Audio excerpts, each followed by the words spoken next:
Hello friends, welcome to learn services. This is Ram Soni. MPPSC ने MPPSC 2020 mains के result को दोबारा से जारी किया है। इसमें आप देख सकते हैं लिखा है संशोधित परीक्षा परिणाम, और ये रिजल्ट जारी किया गया है आज के दिन, मतलब 15 अप्रैल 2023 को जारी किया गया है। इसमें कुछ नए बदलाव किए गए हैं, कुछ नए कैंडिडेट्स को मेन लिस्ट में शामिल किया गया है, उसके बारे में डिस्कस करेंगे। लेकिन इससे पहले छोटी सी इन्फॉर्मेशन जिसके बारे में आई एम श्योर आप सभी को इन्फॉर्मेशन ऑलरेडी है कि 27 अप्रैल से 19 मई 2023 के बीच में आपके इंटरव्यूज की डेट है। आने वाले कल में हमारे चैनल में इंटरव्यू गाइडेंस सेशंस जो है स्टार्ट किया जाएगा, जिसमें प्रॉपर तरीके से इंपॉर्टेंट टॉपिक्स हैं जो आपको इंटरव्यू के लिए तैयार करना चाहिए उनके बारे में डिस्कस किया जाएगा।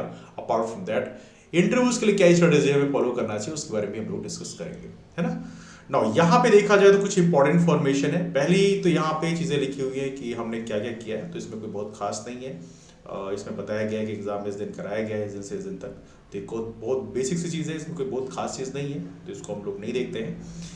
वैकेंसीज की डिटेल्स यहाँ पर दी हुई है। तो वैकेंसीज में देखा जाए तो 87 13% का जो फार्मूला हुआ एज ऑफ नाउ चल रहा है। 87 कैंडिडेट्स को मेन लिस्ट में रखा जाता है, बाकी 13% जो कैंडिडेट्स हैं अनरिजर्व्ड और ओबीसी दोनों के, जिनको प्रोविजनल लिस्ट में रखा गया है। तो ये चीज़ें आप लोग ऑलरेडी जानते हैं। अब इसमें कोई बहुत खास इसमें दिया नहीं है, तो इसको हम लोग प्रोसीड करते हैं। यहाँ पे लव ऐसी चीज़ें लिखी हुई हैं। अब इसमें बाद में देखा जाए तो आप देखेंगे यहाँ पर पदों की संख्या बताई गई है कि जो 13/4/2023 को जो विज्ञापन प्रकाशित किया गया था अभी वैकेंसीज को रिवाइज करने का, जिसमें 87% मेन लिस्ट में रहेगा, 13% जो है वो प्रोविजनल लिस्ट में रहेगा, उसमें बताया गया उसमें कुछ चेंजेस लाए गए वैकेंसीज में। तो 87 पद थे ओबीसी के पहले, जिसमें 14% के हिसाब से 48 पद रखे गए मेन लिस्ट के लिए ओबीसी में, और 13% जो है इसमें ओबीसी के लिए प्रोविजनल लिस्ट में रखे गए, जिसमें 39 पद है। थोड़ा सा बदलाव हुआ है and because of this thing यहाँ पर कुछ नए कैंडिडेट्स हैं जिनको मेन लिस्ट में शामिल किया गया है। अब देखिए यहाँ पर इन्होंने लिखा भी है, पूर्व में राष्ट्रीय मुख्य परीक्षा 2020 का परीक्षा परिणाम आयोग द्वारा विज्ञप्ति क्रमांक इतने दिनांक 5 फरवरी 2023 को घोषित किए गए परीक्षा परिणाम में अन्य पेशा वर्ग के पूर्व में प्राविधिक भाग बी के लिए साक्षात्कार हेतु अर्ह अभ्यर्थियों में से कुल 12 अभ्यर्थी मुख्य भाग ए हेतु अतिरिक्त अर्ह पाए गए हैं। इसका मतलब क्या है कि जिन कैंडिडेट्स का नाम पहले प्रोविजनल लिस्ट पार्ट बी में था, जिनका नाम प्रोविजनल लिस्ट में था, उनका नाम अब मेन लिस्ट में हो गया है। जिनमें से 12 कैंडिडेट ऐसे हैं जिनका नाम मेन लिस्ट में शामिल किया गया है। ये इंफॉर्मेशन यहाँ पर आपके सामने दी गई है।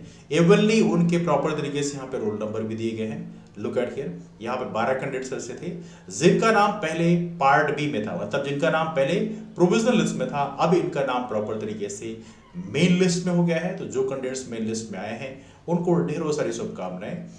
और दूसरी बात यहाँ पर एक और कह सकते हैं थोड़ा सा नेगेटिव न्यूज है, कुछ कैंडिडेट्स को यहाँ पर बाहर भी किया गया है।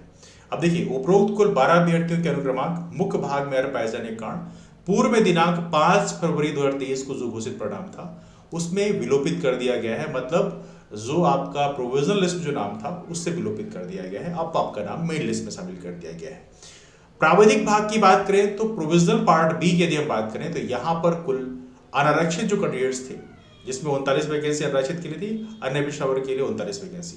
अब इसे बोला गया है कि प्राविधिक भाग बी से जो पहले 5 फरवरी 2023 को रिजल्ट जारी किया गया था उनमें से 6 अभ्यर्थियों का नाम विलोपित कर दिया गया है, मतलब 6 कैंडिडेट्स को वहां पे बाहर कर दिया गया है। हालांकि 6 ये कैंडिडेट्स जो हैं बाद में प्रॉपर तरीके से कोर्ट में जा भी सकते हैं कि भाई मेरा नाम पहले रिजल्ट में आपने शामिल किया और बाद में मेरे को बाहर क्यों निकाल दिया, तो पॉसिबिलिटी है कि यहाँ पे कोर्ट केस का इशू भी हो सकता है। लेकिन जो भी है, अभी एमपीएससी ने जो रिजल्ट जारी किया उसमें देखा जाए तो यहाँ पे 6 कैंडिडेट्स को डिस्क्वालीफाई कर दिया गया है, मतलब जिनका नाम पहले लिस्ट में शामिल था उनको अब यहाँ पे कैंडिडेट से बाहर कर दिया गया, मतलब उनको इंटरव्यू देने का मौका अब नहीं मिलेगा। ये 6 कैंडिडेट्स ऐसे हैं जिनको यहाँ पर मौका अब नहीं दिया जाएगा। तो ये बेसिकली एमपीएससी कहना है, और 15 अप्रैल को दिए गए इस नोटिफिकेशन में इंफॉर्मेशन दी है।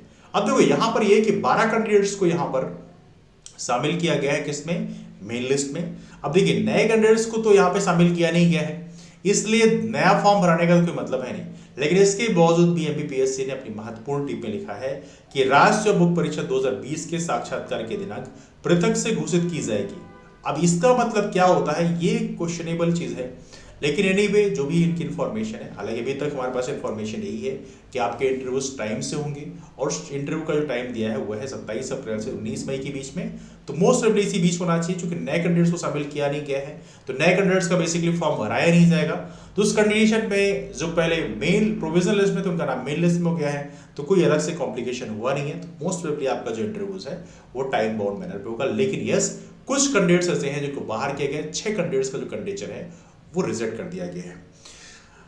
अब यहाँ पर एमपीपीएससी क्लैरिफिकेशन उसमें क्या देती है, कोई बहुत बड़ा क्लैरिफिकेशन दिया नहीं कि बेसिकली ऐसा क्या किया। उनका कहना ये कि पोस्ट रिवाइज किया गया है, जिसके कारण ये सारी समस्याएं आई हैं।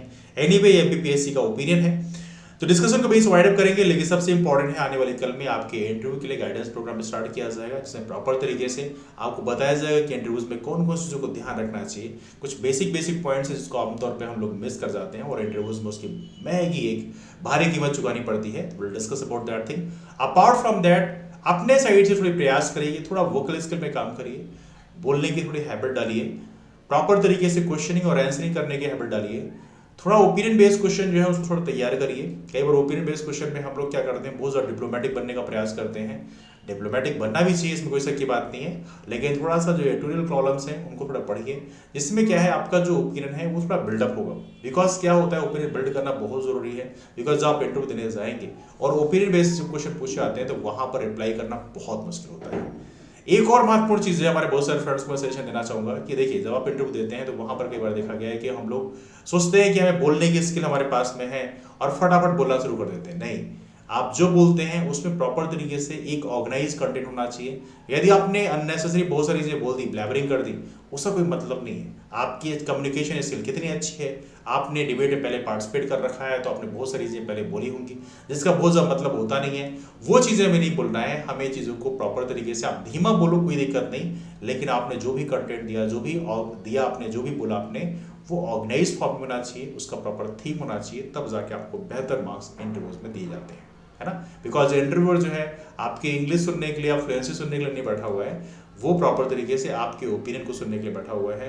तो वहाँ पर जरूरी है कि जो भी ओपिनियन आप वहाँ पे सामने दे रहे हैं वो ओपिनियन काफ़ी ऑर्गेनाइज फॉर्म होना चाहिए, तभी जाकर आपको इंटरव्यू मार्क्स मिलेंगे। डिस्कशन को यही से वाइंड अप करते हैं, लेकिन जो नए फ्रेंड्स हैं वो हमारे टेलीग्राम ग्रुप रामसूरी एमपीपीएससी फॉलो कर सकते हैं। हमारे आने वाले कल में जो भी क्लासेस होंगी, फ्री क्लासेस होंगी, उसकी लिंक यहाँ पर शेयर की आती है, तो इसके माध्यम से भी आप जुड़ सकते हैं। कोई क्वेरीज हैं, डाउट्स हैं, यहाँ भी आके आप पूछ सकते हैं। तो चलिए मुलाकात करते हैं फिर, तब तक के लिए bye, take care, have a wonderful day, keep up forward and take care. That's all, thanks much, thank you.